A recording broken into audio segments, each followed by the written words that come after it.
Si je vous disais qu'il y a une adaptation d'une nouvelle de Lovecraft, une nouvelle hyper connue qui non seulement transpose l'action en Allemagne à l'époque nazie, mais que c'est un film allemand, puis que c'est probablement une des meilleures adaptations. Je sais que je dis ça assez souvent, mais c'est parce que j'ai été assez chanceux ces derniers temps, là, puis je fais surtout des vidéos sur les films qui sont bons. Mais c'est ça, c'est carrément là, c'est encore une fois une des meilleures adaptations de Lovecraft que moi j'ai vu de ma vie, puis que Sandy Peterson, j'ai relu encore il y a un instant sa critique qu'il avait écrit en ligne à l'époque sur le film, que Sandy Peterson, le créateur de l'Appel de Cthulhu, dit qu'il est de loin une des meilleures adaptations de Lovecraft que lui a vu de sa vie. Vous me diriez peut-être, qu'est-ce que c'est ce film? Ben, ce film, c'est Die Farbe de 2010, aussi connu sous le nom de The Color Out of Space, la couleur tombée du ciel, et comme un indice subtil vous l'aura peut-être révélé, c'est une adaptation de La couleur tombée du ciel de Lovecraft et franchement, c'est une excellente adaptation. Là, okay? J'avais parlé il n'y a pas longtemps de l'adaptation japonaise de quelque chose Innsmouth. Là. Je me trompe toujours dans le titre parce que justement, il y a un scénario de l'Appel de Cthulhu qui est Escape from Innsmouth, puis je me mélange toujours avec le mystère d'Innsmouth. Là. Mais il y a un film japonais qui adapte cette nouvelle-là, puis que j'ai aussi adoré, mais j'ai vu dans les commentaires que certaines personnes avaient moins aimé aussi, puis je comprends, parce que c'est vrai que c'est très proche de l'esprit et du ton et des grandes lignes de la nouvelle, mais c'est quand même une réécriture avec des modifications. Puis ici, dans La couleur tombée du ciel, la version allemande, parce que c'est un film allemand, on est vraiment beaucoup plus proche de l'histoire de Lovecraft. Okay? Autant dans le ton que dans les histoires, dans ce qui est mis en scène, ce qui est présenté, les événements qui se produisent. C'est compté en flashback, c'est ça, ça commence à notre époque, et il y a un gars qui cherche son père, et son père est un ancien soldat américain qui était en Allemagne en 1945, tout de suite après la guerre, et c'est ça, le fils retourne en Allemagne pour voir qu'est-ce qui est arrivé à son père, qui est retourné en Allemagne quelques semaines plus tôt, puis un genre d'histoire un petit peu comme ça, et il rencontre un villageois qui va lui raconter toute l'histoire. Il commence par lui raconter qu'est-ce que son père, le soldat américain, a vu en 1945, mais surtout, qu'est-ce qui s'est passé 5 ou 10 ans avant. Puis c'est là vraiment où est-ce que le cœur du film, c'est l'histoire de Lovecraft est principalement transposée autour de 38-39. C'est à peu près, c'est jamais précisé vraiment, mais c'est dans ces années-là que ça se passe. Et ben c'est ça. Puis là, on va voir l'histoire de Lovecraft, la météorite qui tombe, la famille. Puis en fait, il y a 2 fermes, là, puis c'est très proche de la nouvelle. Là. Il y a la famille qui est la principale famille affectée, mais il y a leurs voisins, puis comment eux voient la chose, puis comment le village voit la chose, etc., etc. Donc c'est ça. Puis, je mentionnais que c'est Deuxième Guerre mondiale, mais on voit jamais vraiment la guerre. Ça se passe à l'époque nazie, là, OK? Mais je vous l'avoue, là, c'est ça. On voit pas de croix gammée dans le film. Là. Ça se passe pendant l'époque hitlérienne, là, les années 30, etc., mais c'est des fermes éloignées. Donc c'est ça, le seul moment vraiment où il y a un lien avec la guerre, ce sont ces soldats et ce soldat allemand, un des fils là, de la famille qui revient. Bon. Mais, bon, qu'est-ce qui va arriver, évidemment? D'habitude, je dis toujours, ben, une seule manière de le savoir, c'est d'écouter le film, mais si vous avez lu l'histoire, vous avez une idée de comment tout ça se produit, comment tout ça se déroule. Quoi qu'il y a quand même un revirement à la fin, puis je vais le mentionner ici, puis après ça, je vais dire les qualités du film, qui sont très nombreuses. Mais je vais mentionner qu'il y a un revirement à la fin, un genre de truc un petit peu à la... Il avait l'air de vouloir faire un truc à la Usual Suspect, un peu. Puis quand j'ai vu ça, j'ai vu qu'est-ce qu'il essayait de faire, mais j'ai pas compris qu'est-ce que c'était supposé être le punch, le revirement. Puis je l'ai réécouté la scène une deuxième fois, puis j'ai toujours pas compris qu'est-ce que c'était supposé être. Encore une fois, je vois qu'est-ce qu'il essaye de faire au niveau de la... Je vois l'objet qu'il essaie de créer, mais je comprends pas qu'est-ce qu'il est supposé avoir dans l'objet. Le revirement, c'est quoi? Qu'est-ce que ça change au juste? Puis, je veux dire, qu'est-ce que c'est supposé vraiment rajouter? Puis je suis allé voir dans la critique de Sandy Peterson, lui aussi mentionne que, bon, lui a compris qu'est-ce que ça voulait dire, mais ça veut rien dire, en fait. Ça rajoute rien, puis les commentaires en dessous de sa critique, c'est une critique en ligne, c'est un peu la même chose. Fait qu'il y a un revirement à la fin qui marche pas, mais c'est les 2 dernières minutes, et ça fait pas une énorme différence. Si vous avez vu l'adaptation de Richard Stanley, c'est un peu la même fin que le film de Richard Stanley, sauf que lui, il n'y a pas le revirement, il n'y a pas ce petit détail-là du revirement à la fin, mais... Puis encore une fois, il y a ce détail-là à la fin qui est rajouté, puis qui rajoute pas grand-chose, puis qui marche pas tellement. Mais qu'est-ce qui marche très très bien, c'est que le film retranscrit vraiment l'histoire de Lovecraft avec le ton de Lovecraft. Puis, je mentionne encore une fois que, oui, c'est un film à très petit budget. Budget absolument minuscule, avec par moments du CGI un peu discutable, puis clairement des trucs des fois qui sont tournés devant des écrans verts qui marchent pas du tout, puis les acteurs sont hyper amateurs. Là. Si vous tournez un film avec vos copains, là, c'est à peu près le niveau. Okay? C'est une production amateur. D'ailleurs, ça m'a fait beaucoup penser au film de Lovecraft tourné par la H.P. Lovecraft Historical Society, dont un était précisément produit par Sandy Peterson, The Whisper in Darkness. Ça ce ton-là, en général. Puis, mais ils ont fait 2 films. Il y en a un qui c'est Call of Cthulhu, qui est une version en noir et blanc, film muet, okay, de l'Appel de Cthulhu. Puis ça, c'est pour moi le meilleur film, la meilleure adaptation de Lovecraft, là, c'est ça. Okay, c'est celui-là. Puis il y a un élément de ces 2 adaptations-là dans La couleur tombée du ciel. Le truc que j'ai pas encore mentionné, puis en vérité j'aurais dû commencer par ça, c'est que le film est en noir et blanc. Puis c'est absolument génial. Ça, c'est absolument génial.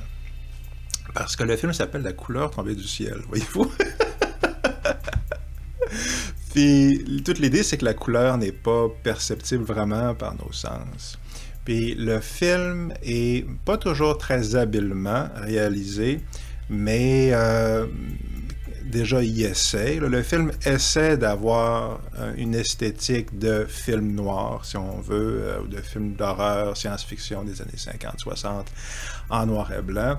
Puis, règle générale, il y parvient. Okay? On voit quand même que c'est un film plus moderne, probablement tourné en digital, mais quand même, il parvient à avoir cette esthétique-là de films d'horreur et ou de films un peu répertoire en même temps, qui est ce ton film en noir et blanc allemand, là, okay, mélangé à juste film d'horreur ou film policier, là, à cause de l'esthétique film noir.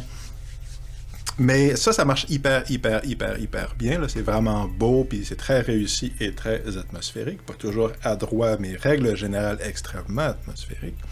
Puis le fait est que c'est absolument génial parce que le film utilise ça pour...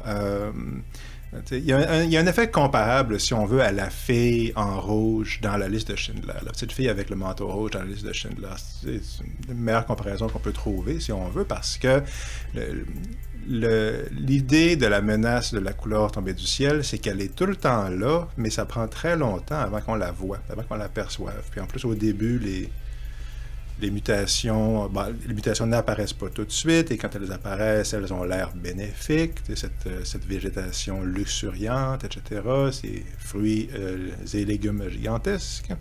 Fait qu'au début, la présence de la couleur est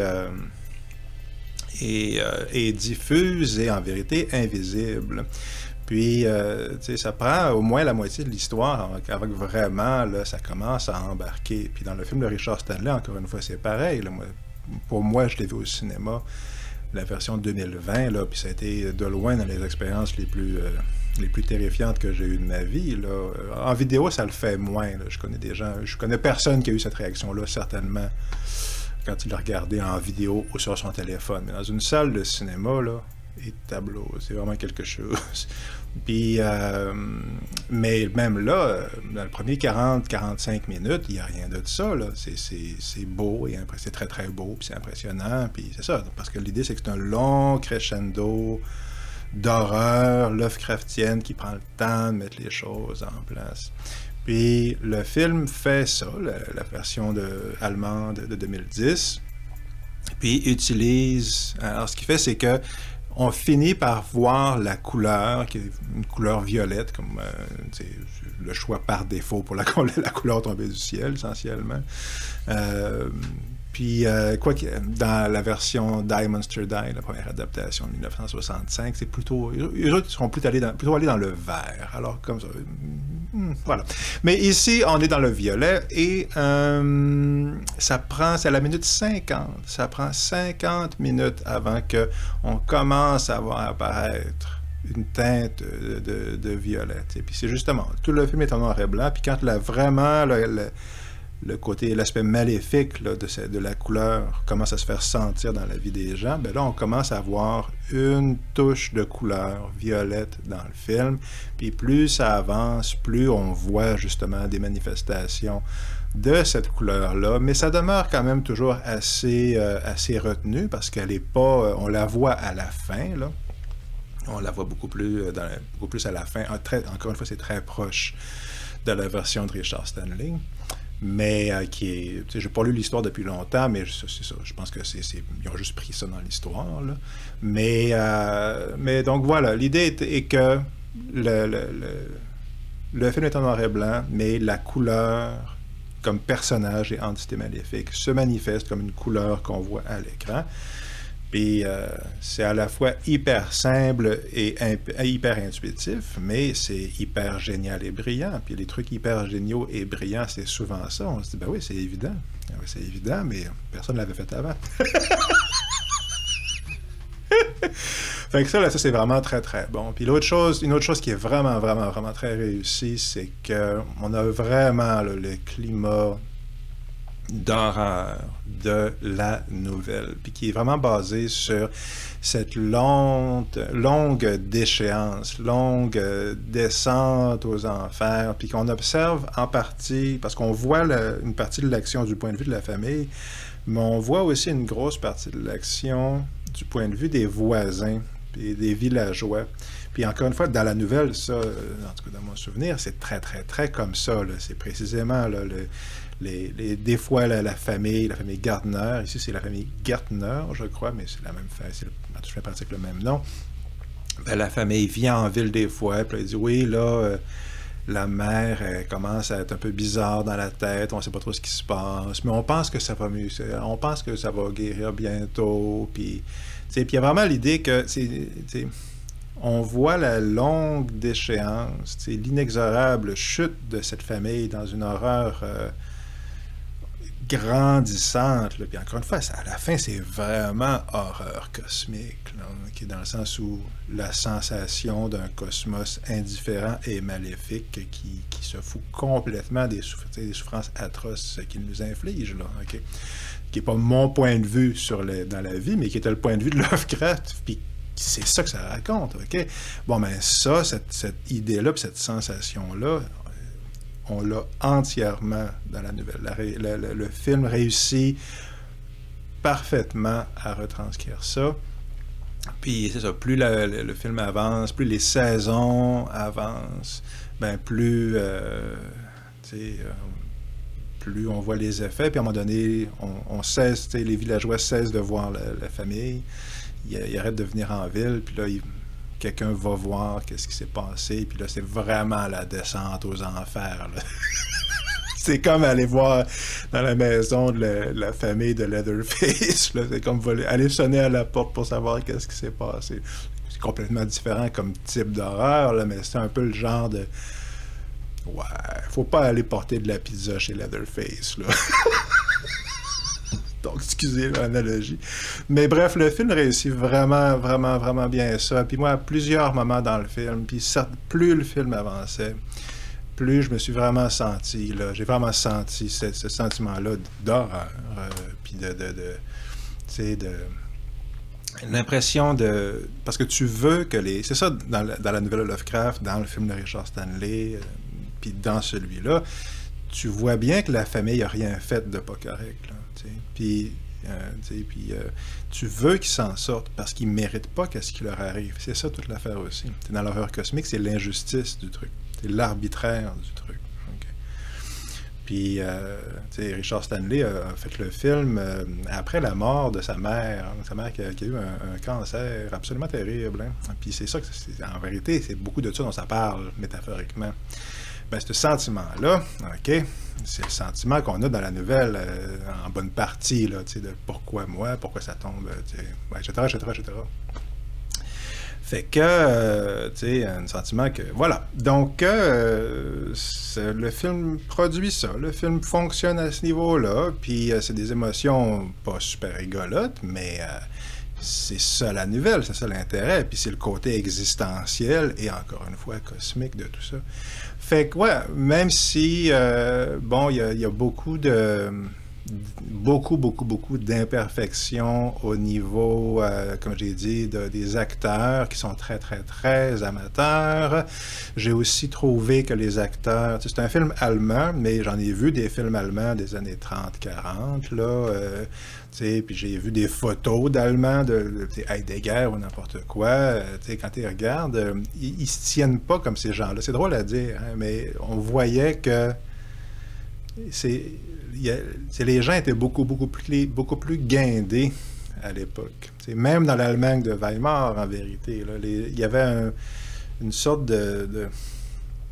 Les gens se tenaient pas de la même manière, j'ai l'impression. Il n'y avait pas la même énergie. C'est drôle à dire, mais dans le ruban blanc de Michael Haneke, là, qui se passe donc dans les années 10 ou les années 20, ben, c'est un film contemporain, donc avec des acteurs contemporains, mais ça se passe dans les années 10-20.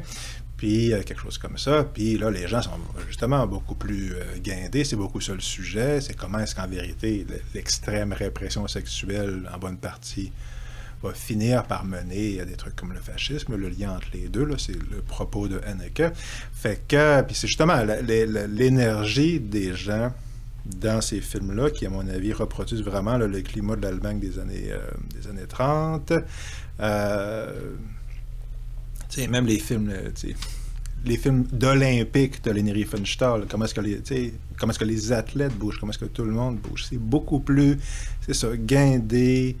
C'est ça, le langage corporel, l'expression corporelle, puis l'énergie des gens est juste complètement différente. Okay. Que ce que j'ai perçu dans le film, qui est plutôt...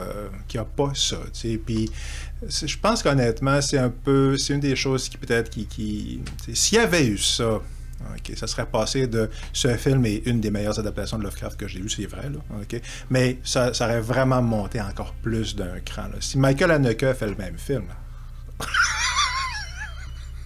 oh, ma foi du bon Dieu! Ça serait vraiment quelque chose. Mais c'est ça, les acteurs sont ordinaires, la direction, c'est ça. On voit que c'est un film tourné en digital, des fois il y a du green screen, bon... Il y a toutes sortes de trucs comme ça.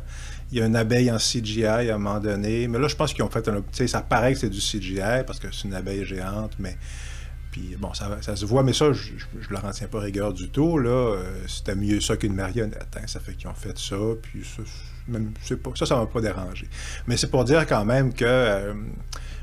c'est un film amateur, mais c'est un film amateur réalisé avec... pas mal plus de compétences que ce que vous verrez d'à peu près n'importe qui d'autre, puis en vérité, beaucoup plus de compétences que même des films qui sont pas amateurs, là.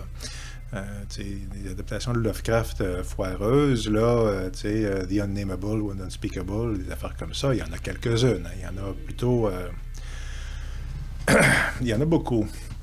des adaptations pas bonnes de Lovecraft, puis des films pas bons, des films de Chuck Norris, c'est plus professionnel que ça, mais c'est moins bon que ça. C'est ça. Ça détonne pas tant que ça au niveau de compétences que ben des films qui passent pour professionnels. C'est l'esprit de mon propos.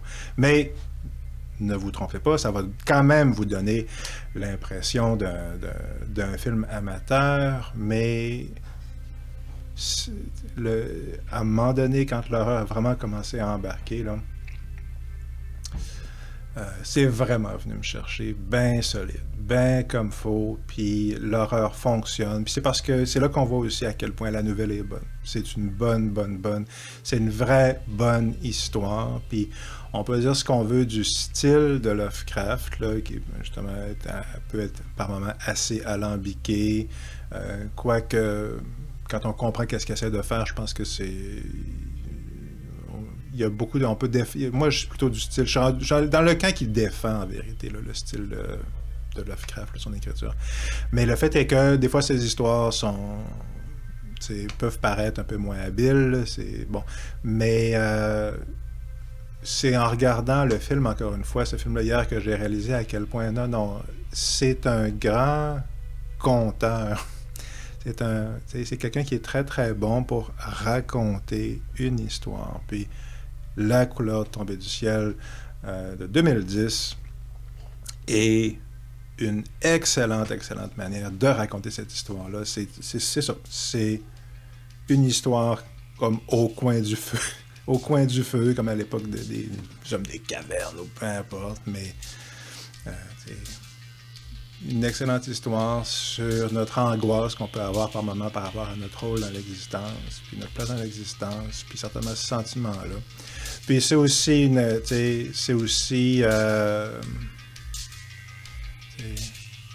le reflet de gens qui aiment Lovecraft, puis je pense qu'ils ont compris Lovecraft, puis qu'est-ce qu'ils essaient de faire.